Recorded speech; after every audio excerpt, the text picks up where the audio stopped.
Assalamualaikum warahmatullahi wabarakatuh. Kali ini kita akan bahas siklus air yang merupakan salah satu bagian dari aliran energi seperti rantai makanan, jaring-jaring makanan, dan piramida makanan pada pembahasan sebelumnya. Dari mana air hujan berasal? Meskipun hujan terjadi setiap hari atau sepanjang tahun bahkan di Indonesia, jumlah air itu tetap bahkan cenderung berkurang. Jadi sebenarnya dari mana sih air hujan itu berasal?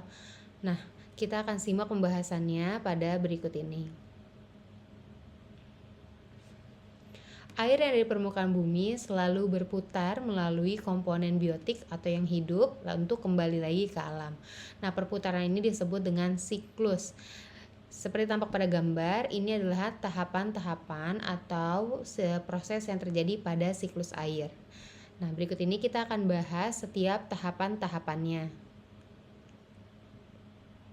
Oke, yang pertama ada evaporasi. Apa sih evaporasi? Evaporasi adalah penguapan air yang ada di permukaan bumi. Nah, air apa saja nih yang ada di permukaan bumi? Contohnya ada pada laut ya, sudah pasti. Lalu ada danau ataupun waduk, ada sungai, ada kolam, bahkan air di selokan.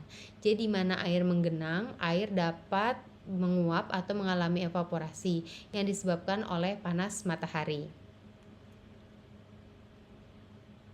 Berikutnya ada yang disebut dengan transpirasi. Apa itu transpirasi? Kalau tadi penguapan dari permukaan air, kalau transpirasi adalah penguapan air yang terjadi pada tumbuhan. Jadi pada mulanya tumbuhan itu menyerap air seperti yang nampak pada nomor 1 nih ya. Akar menyerap air, lalu air diedarkan melalui batang untuk menuju ke daun agar tumbuhan bisa melakukan fotosintesis. Nah, air yang tidak terpakai fotosintesis akan dikeluarkan lagi oleh tumbuhan ke atmosfer. Nah, proses inilah yang disebut dengan transpirasi, yaitu keluarnya air dari tumbuhan. Melalui mana nih tumbuhan mengeluarkan transpirasi? Nah, tumbuhan melakukan transpirasi melalui stomata atau disebut juga dengan mulut daun. Jadi, bagian dari daun yang berfungsi untuk mengeluarkan uap air. Berikutnya, ada yang disebut dengan kondensasi atau mudahnya adalah pengembunan, yaitu perubahan wujud air dari uap menjadi cair. Tadi kan mulanya air bentuknya cair ya, yang ada di laut, di sungai, atau bahkan di tumbuhan. Lalu ketika naik ke udara, ke awan itu bentuknya sebagai uap. Nah, setelah ada di awan mengalami pendinginan, yaitu mengalami pengembunan sehingga wujudnya berubah lagi jadi cair.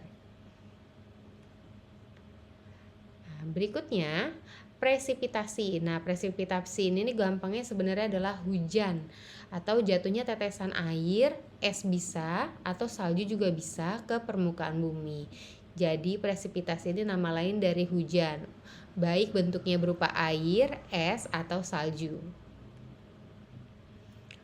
Nah, berikutnya ada yang disebut dengan infiltrasi. Ini tuh berarti masuk ke dalam gitu kan ya. Berarti artinya infiltrasi adalah air meresap ke dalam tanah melalui celah-celah yang ada di tanah seperti itu. Nah, ada lagi yang disebut dengan runoff. Runoff adalah pergerakan air di atas permukaan tanah menuju laut. Bisa melalui aliran seperti sungai, bisa juga seperti melalui selokan. Nah, keduanya ini disebut dengan runoff. Siklus air tipenya terbagi menjadi 3. Ada tipe siklus air kecil, sedang, dan besar.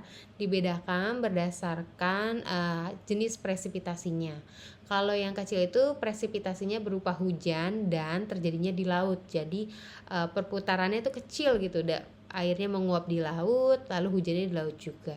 Sedangkan kalau yang sedang itu evaporasi penguapannya itu terjadi di laut, di sungai, di danau, lalu presipitasinya terjadi di darat sehingga jarak antara tempat menguap dengan tempat hujannya itu cukup jauh gitu kan ya. Sedangkan untuk yang besar itu adalah jenis presipitasinya berupa salju. Kenapa disebut besar? Karena proses perjalanan dari air menuju saljunya itu panjang gitu loh. Jadi nggak singkat seperti yang kecil dan seperti yang sedang. Oke, sekian. See you.